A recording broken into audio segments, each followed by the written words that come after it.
Salut à tous et soyez les bienvenus sur la chaîne qui déboîte. Quelle est la grande force des bandes de LED? C'est d'être souple. Et quelle est la grande faiblesse des bandes de LED? Eh ben c'est d'être souple. En fait, les bandes de LED, c'est bien quand on les place à un endroit où on verra la lumière qu'elles produisent, mais pas la bande de LED en elle-même, parce qu'une bande de LED, c'est assez laid. C'est jamais bien droit, et forcément, c'est pas très joli à regarder quand c'est éteint. Du coup, l'idée, ce serait de mettre cette bande de LED pas très jolie à l'intérieur d'un système qui, lui, serait rigide et un petit peu plus joli à regarder. Et c'est exactement le concept des Govee Glide que l'on va regarder aujourd'hui. En fait, à l'intérieur de ce coffret, il y a des segments rigides, à l'intérieur desquels se trouve une bande de LED, et il y a même aussi un angle, ce qui permet de faire des formes comme un V ou un L ou un truc comme ça, sans que ce soit disgracieux, en particulier quand l'ensemble est éteint. Alors qu'est-ce que ça vaut que ce genre de petit système? Cette boîte coûte une petite centaine d'euros quand même, c'est moins cher que les grandes marques du secteur, mais ça commence quand même à faire un certain coût. Est-ce que ça vaut le coup d'acheter ce genre de gadget pour mettre dans votre setup gaming, par exemple? Il n'y a qu'un seul moyen de le savoir, alors c'est parti pour le test. Et voici l'emballage du Govee Glide Wall Light, puisque ces éléments sont prévus vraiment pour se fixer à un mur. C'est très certainement d'ailleurs ce que moi je vais faire dans mon intégration de cet éclairage chez moi. C'est un objet de la collection RGB-IC de chez Govee, et on ne peut pas évidemment s'empêcher de voir l'inspiration philipsienne dans cet emballage, notamment le logo Govee bleu sur fond blanc comme ça, avec l'espèce de petite forme de chevron. C'est typiquement ce qu'on aurait sur les Philips Hue. C'est joli, l'emballage est très beau, ça montre bien ce qu'on peut faire, même si, attention, évidemment, pour que les éléments s'éclairent, comme vous le voyez ici, il ne faut pas qu'ils soient déclipsés, comme vous le voyez là. Il faut bien entendu que tous les éléments soient reliés entre eux et reliés à ce petit boîtier ici, qui lui est relié au secteur. Vous remarquerez aussi qu'il n'y a qu'un seul élément de virage dans ce kit, un seul coin. C'est un peu dommage, parce que par exemple, si vous vouliez faire les deux montants de votre bureau plus le plateau, eh ben, vous n'avez qu'un seul coin, donc vous ne pourrez pas. Je peux pas m'empêcher de me dire qu'ils en ont fait un peu exprès pour pousser à la vente d'un deuxième kit complet. Je n'ai pas vu sur le site de Govee s'ils vendent juste le coin. Bon, il y a le lien dans la section de la vidéo, vous irez voir si ça vous intéresse, bien sûr. Voilà. Sinon, après, voilà, c'est de l'éclairage RGB, 16 millions de couleurs, on peut afficher du blanc chaud ou du blanc froid si on le souhaite. Ça fonctionne avec les différents assistants vocaux, Google, Alexa et compagnie. Donc voilà, rien que de très classique. Écoutez, je vous propose qu'on procède tout de suite au déboîtage de la chose. Vous allez voir que c'est assez simple, finalement. On a une petite carte de satisfaction, rien que de très classique. Le manuel d'utilisation qui est un chouette petit booklet avec du français. Ça fait toujours plaisir. Ici, un démarrage rapide, un quick start, lui aussi avec une section en français, c'est surtout comment on fait pour procéder à l'installation. Voilà, donc là, il le montre sur une table, mais évidemment, c'est plutôt prévu pour être fixé à un mur, ce genre de truc. Voilà, et donc ensuite, on a les différents éléments rectilignes, donc qui sont chacun emballés individuellement dans un petit sachet refermable. C'est très mignon, regardez-moi ça. Bon, je vais vous en montrer un, histoire que vous voyez un petit peu à quoi ça ressemble. On dirait un peu, vous savez, ces bâtons avec lesquels les mecs guident les avions dans les aéroports, là. C'est un peu la même chose. C'est du plastique blanc, plutôt de bonne qualité. Ça fait penser à ces tubes néons qui contiennent des LED désormais. On voit ici les petits plots et l'indentation ici pour venir clipser le module suivant. Donc en fait, à l'intérieur, on a une bande de LED qui est disposée dans ce diffuseur de lumière blanc en plastique. On a des éléments adhésifs avec des petites languettes ici. Alors à quoi elles servent les petites languettes? Elles servent, une fois que vous avez collé ce truc là au mur, en tirant sur les languettes, vous pourrez décoller l'élément du mur sans laisser de traces. Par contre, ça risque d'être quand même compliqué d'attraper les éléments, les languettes, une fois que le truc est collé au mur, puisque vous n'aurez quasiment plus de place pour passer vos doigts. Donc je ne sais pas trop comment ils avaient l'intention qu'on fasse. Moi, je les aurais plutôt légèrement fait effleurer sur le dessus ici, ou un truc comme ça. Bon, enfin bref, c'est quand même un bel effort, appréciable. Le coin, il n'a pas l'air d'être ici, puisque en fait là, il y a une deuxième rangée de modules en dessous de la première. Donc ici, on doit avoir, je pense, vu le poids, ça doit être l'adaptateur secteur dans ce carton-ci. Voilà, c'est ça. Donc c'est un gros transfo.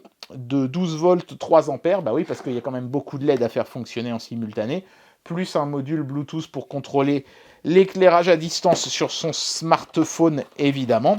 Et ici, donc, on va avoir le coin, voilà, qui est juste dans le carton, comme ça. Bon, ben voilà, c'est lui qui est tout seul, et on aurait bien aimé en avoir deux. Et puis, il y a le petit module qui va à l'adaptateur secteur que je viens de vous montrer d'un côté, et à la bande de LED rigide, donc, de l'autre, avec ici le petit contrôleur, notamment vocal, ça c'est parce qu'en fait on peut faire réagir le truc au bruit, hein, c'est pour ça qu'il y a un micro ici, et bien sûr le module Bluetooth qui se trouve à l'intérieur de ce petit boîtier, lui aussi adhésif. Voilà, bon écoutez, maintenant je pense que le mieux c'est de mettre l'objet en pratique et de regarder comment ça marche. Alors, le fonctionnement de ce genre d'éclairage peut être totalement indépendant, mais dans ce cas-là, vous n'aurez pas beaucoup de contrôle, ou alors vous utiliserez ça, évidemment, avec une application mobile dédiée, ce qui est le cas ici. Donc, l'application mobile est pas mal faite, même si il y a des petits manques, je vais vous expliquer ce que je veux dire par là dans un instant. La première chose qu'on peut faire, c'est choisir des couleurs pour chaque segment, en utilisant cette espèce de schéma que vous voyez ici, là, dans le bas de l'écran. Donc ici, vous voyez que j'ai mis du bleu et du rouge. Comme je n'ai pas clipsé tous les éléments, la partie du bas est grisée. C'est parfaitement logique et cohérent. Et là, donc, vous voyez que j'ai laissé des segments éteints. Donc on voit bien, effectivement, que par exemple, ici, c'est éteint. Et j'en ai mis des bleus et des rouges. Donc on voit que c'est d'abord bleu, puis ensuite rouge. C'est parfaitement fonctionnel. Bon, c'est pas très intéressant parce que ça bouge pas. Hein, ça fait juste un éclairage fixe. Donc évidemment, après, il va falloir aller dans scène pour pouvoir faire des trucs qui bougent un petit peu. Ou alors des trucs un petit peu plus colorés, comme ici cet effet barbe à papa très joli, ma foi, qui irait très bien dans un stand de croustillons sur une fête foraine. Mais après, on en a qui sont animés, bien sûr. Hein. Donc par exemple, si je mets, je sais pas, arc-en-ciel, voilà, je vais avoir un effet qui est assez proche, on va dire, du chenillard qu'on s'attend à trouver sur les bandes de LED classiques. Mais il y en a plein d'autres. Hein. Par exemple, on peut mettre Météore. Et là, on a un effet comme si quelque chose traversait le ciel à fond la caisse. C'est super sympa, il y en a vraiment beaucoup. J'aime bien Feu d'artifice, moi. Voilà, ça fait des petits effets. Alors évidemment, il ne faut pas être épileptique, attention. Hein. Mais c'est sympa. On se croirait chez Aperture Science avec celui-ci. Encore un peu, et je pourrais presque ouvrir des portails interdimensionnels. Voilà, alors évidemment on a le sempiternel mode qui réagit au son et à la musique. Donc, je vais vous faire une petite démo. C'est génial. Et on peut même changer l'effet. Donc par exemple si je veux mettre ça, hop. Vous voyez, c'est pas tout à fait la même animation. On a celle-là. Ça fait très Star Wars, j'aime bien. On en a qui s'entrechoquent comme ça, et on a des trucs qui sautillent. Il y a vraiment plein de petits effets sympas. Mais là où vous pourrez vraiment faire tout ce que vous voulez avec cette bande de LED, c'est quand vous irez dans le Do-It-Yourself. Où là, par exemple, vous voyez, j'ai fait mon propre chenillard, qui ressemble un peu à celui qu'on a vu tout à l'heure, mais c'est pas tout à fait le même. C'est un mode qui est intéressant, même si je regrette qu'il n'y ait pas plus de FPS, entre guillemets. C'est-à-dire qu'en fait, le seul moyen d'amener davantage de FPS, c'est d'accélérer le système. Je vais vous montrer, hein, je vais prendre mon propre chenillard à moi. Hop, vas-y. Hop, voilà, tac. Non, je voudrais l'éditer, voilà.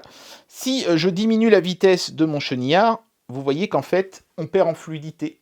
Le système se déplace par à coup. Et le seul moyen d'avoir quelque chose de fluide, c'est de le faire aller très vite. Sauf que parfois, on n'a pas forcément envie que ça se déplace vite, et on aimerait néanmoins que ce soit fluide. Donc j'ai pas vraiment trouvé comment faire pour avoir à la fois de la vitesse et de la fluidité. Ça doit être possible, puisque les effets préenregistrés par le fabricant, certains le sont, fluides justement. Donc voilà, moi malheureusement, je n'ai pas trouvé comment faire. Après, c'est peut-être aussi la complexité du système qui veut ça, ou alors ça n'est tout simplement pas possible, mais bon. Parmi tous les effets qui sont préenregistrés, s'il n'y en a pas au moins un qui vous plaît de toute façon, vous auriez vraiment pas de bol.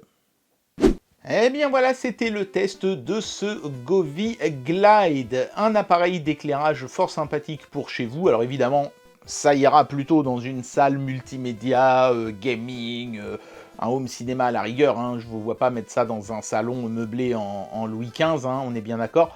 Mais en tout cas, les effets sont vraiment spectaculaires. La qualité de construction de l'ensemble est vraiment top. J'ai trouvé l'application mobile bien faite, même s'il y a quelques petites limitations, notamment en termes de fluidité, que j'ai pas trouvé comment contourner. Alors c'est peut-être possible, mais moi en tout cas, j'ai eu beau chercher, je n'ai pas trouvé. Bon, c'est pas parfait. Pour moi, le plus gros manquement, c'est le fait qu'il n'y ait qu'un seul coin. Alors, vous voyez, si je veux faire un chevron comme ça marche bien, c'est très cool. Mais si j'ai envie de faire un carré, vous voyez, par exemple, faire les 3 pièces de ce bureau ici, comme ça, eh ben, je pourrais faire un des coins, mais pas le deuxième. Et ça, c'est quand même un petit peu dommage. Voilà. Donc, un bel appareil, avec quelques petits manquements en termes de contenu et soft et hard. Mais globalement, un super beau éclairage RGB quand même, avec des effets vraiment super spectaculaires. C'est l'idéal pour remplacer une bande de LED dans un endroit qui sera visible. La bande de LED éteinte est plutôt LED, sans vouloir faire un mauvais jeu de mots.